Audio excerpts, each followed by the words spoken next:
Chapter 15. Your Subconscious Mind and Happiness.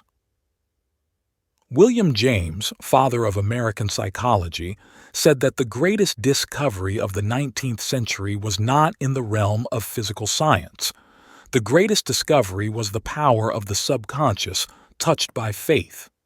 In every human being is that limitless reservoir of power which can overcome any problem in the world. True and lasting happiness will come into your life the day you get the clear realization that you can overcome any weakness, the day you realize that your subconscious can solve your problems, heal your body, and prosper you beyond your fondest dream. You might have felt very happy when your child was born, when you got married, when you graduated from college, or when you won a great victory or a prize. You might have been very happy when you became engaged to the loveliest girl or the most handsome man. You could go on and list innumerable experiences which have made you happy. However, no matter how marvelous these experiences are, they do not give real lasting happiness. They are transitory. The book of Proverbs gives the answer, "Whosoever trusteth in the Lord, happy is he." When you trust in the Lord, the power and wisdom of your subconscious mind, to lead, guide, govern, and direct all your ways, you will become poised, serene, and relaxed. As you radiate love, peace, and goodwill to all, you are building a superstructure of happiness for all the days of your life. You must choose happiness. Happiness is a state of mind. There is a phrase in the Bible which says, "Choose ye this day whom ye will serve." You have the freedom to choose happiness. This may seem extraordinarily simple, and it is. Perhaps this is why people stumble over the way to happiness. They do not see the simplicity of the key to happiness. The great things of life are simple, dynamic, and creative. They produce well-being and happiness. St. Paul reveals to you how you can think your way into a life of dynamic power and happiness in these words. "Finally, brethren, whatsoever things are true, whatsoever things are honest, whatsoever things are just, whatsoever things are pure, whatsoever things are lovely, whatsoever things are of good report, if there be any virtue and if there be any praise, think on these things." Phil 4:8. How to choose happiness. Begin now to choose happiness. This is how you do it. When you open your eyes in the morning, say to yourself, "Divine order takes charge of my life today and every day. All things work together for good for me today. This a new and wonderful day for me. There will never be another day like this one. I am divinely guided all day long, and whatever I do will prosper. Divine love surrounds me, enfolds me, and enwraps me, and I go forth in peace. Whenever my attention wanders away from that which is good and constructive, I will immediately bring it back to the contemplation of that which is lovely and of good report. I am a spiritual and mental magnet attracting to myself all things which bless and prosper me. I am going to be a wonderful success in all my undertakings today. I am nightly going to be happy all day long. Start each day in this manner. Then you will be choosing to be a joyous person. He made it a habit. To be happy. A number of years ago, I stayed for about a week in a farmer's house in Connemara on the west coast of Ireland. He seemed to be always singing and whistling and was full of humor. I asked him the secret of happiness, and his reply was, "It is a habit of mine to be happy. Every morning when I awaken and every night before I go to sleep, I bless my family, the crops, the cattle, and I thank God for the wonderful harvest."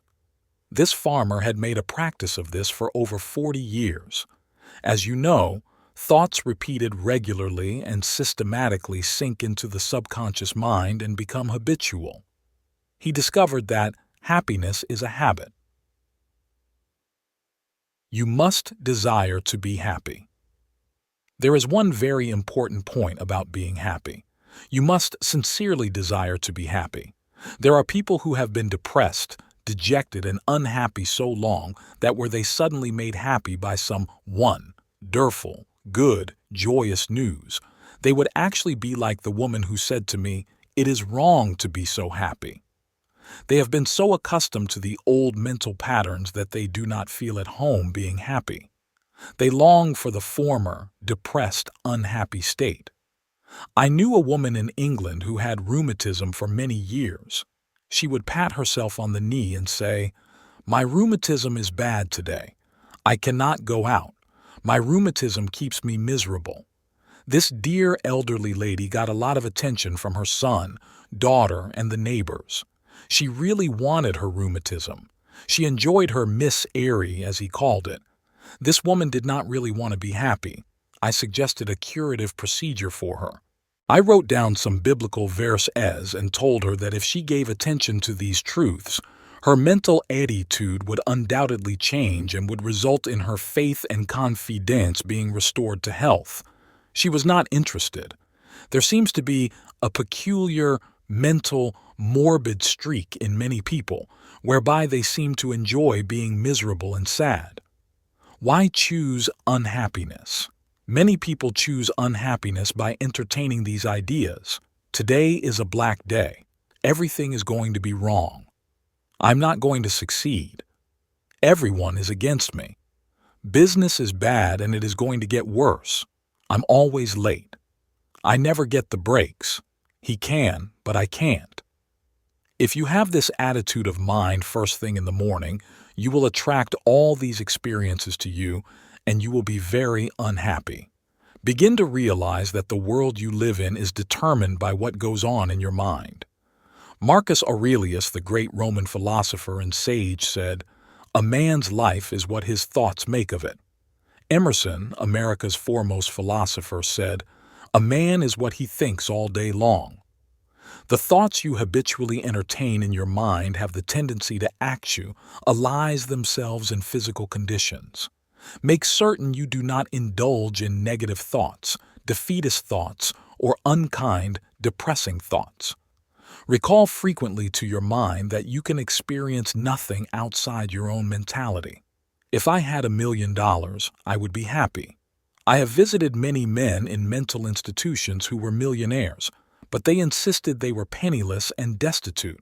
They were incarcerated because of psychotic, paranoid, and manic depressive tendencies. Wealth in and of itself will not make you happy. On the other hand, it is not a deterrent to happiness. Today, there are many people trying to buy happiness through the purchase of radios, television sets, automobiles, a home in the country, a private yacht, and a swimming pool. But happiness can not be purchased or procured in that way. The kingdom of happiness is in your thought and feeling. Too many people have the idea that it takes something artificial to produce happiness. Some say, if I were elected mayor, made president of the organization, promoted to general manager of the corporation, I would be happy. The truth is that happiness is a mental state. None of these positions mentioned will necessarily bequeath happiness. Your strength, joy, and happiness consist in finding out the law of divine order and right action lodged in your subconscious mind and by applying these principles in all phases of your life. He found happiness to be the harvest of a quiet mind. Lecturing in San Francisco, some years ago, I interviewed a man who was very unhappy and dejected over the way his business was going. He was the general manager. His heart was filled with resentment toward the vice president and the president of the organization.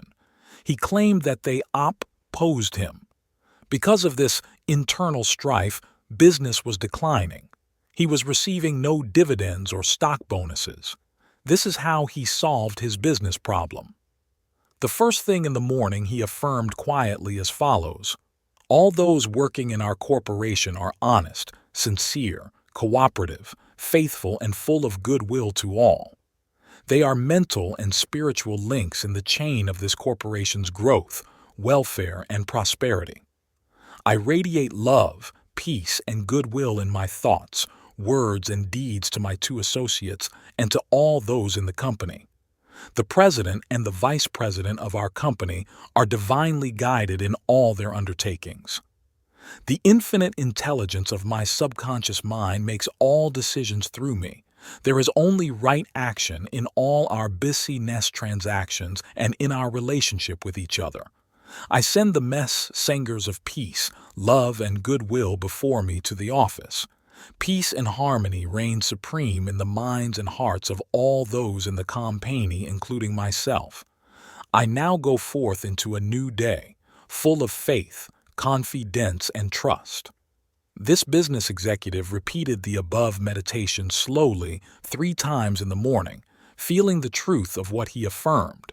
When fearful or ngry thoughts came into his mind during the day, Hugh would say to him, "Self, peace, harmony, and poise govern my mind at all times." As he continued disciplining his mind in this manner, all the harmful thoughts ceased to come and peace came into his mind. He reaped the harvest. Subsequently, he wrote me to the effect that at the end of about 2 weeks of reordering his mind, the president and vice president called him into the office, praised his operations and his new constructive ideas, and remarked how fortunate they were in having him as a general manager. He was very happy in discovering that man finds happiness within himself. The block or stump is not really there. I read a newspaper article some years ago which told about a horse who had shied when he came to a stump on the road. Subsequently, every time the horse came to that same stump, he shied. The farmer dug the stump out, burned it, and leveled the old road. Yet, for 25 years, every time the horse passed the place where the former stump was, he shied. The horse was shying at the memory of a stump. There is no block to your happiness save in your own thought life and mental imagery. Are fear or worry holding you back? Fear is a thought in your mind. You can dig it up this very moment by supplanting it with faith in success, achievement, and victory over all problems. I knew a man who failed in business. He said to me, "I made mistakes. I've learned a lot. I'm going back into business and I will be a tremendous success." He faced up to that stump in his mind. He did not whine or complain, but he tore up the stump of failure, and through believing in his inner powers to back him up, he banished all fear thoughts and old depressions. Believe in yourself and you will succeed and be happy. The happiest people. The happiest man is he who constantly brings forth and practices what is best in him. Happiness and virtue complement each other. The best are not only the happiest, but the happiest are usually the best in the art of living life successfully. God is the highest and best in you. Express more of God's love, light, truth, and beauty, and you will become one of the happiest persons in the world today. Epictetus, the Greek Stoic philosopher, said, "There is but one way to tranquility of mind and happiness. Let this, therefore, be always ready at hand with thee, both when thou wakest early in the morning and all day long, and when thou goest to late to sleep, to account no external things thine own, but commit all these to God." Summary of steps to happiness. 1. William James said that the greatest discovery of the 19th century was the power of the subconscious mind touched by faith. 2. There is tremendous power within you. Happiness will come to you when you acquire a sublime confidence in this power. Then you will make your dreams come true. 3. You can rise victorious over any defeat and realize the cherished desires of your heart through the marvelous power of your subconscious mind. This is the meaning of "whosoever trusteth in the Lord," spiritual laws of the subconscious mind. Happy is he. 4. You must choose happiness. Happiness is a habit. It is a good habit to ponder often on whatsoever things are true, whatsoever things are honest, whatsoever things are just, whatsoever things are pure, Whatsoever things are lovely, whatsoever things are of good report. If there be any virtue, and if there be any praise, think on these things. Phil. 4, 8, 5. When you open your eyes in the morning, say to yourself, I choose happiness today.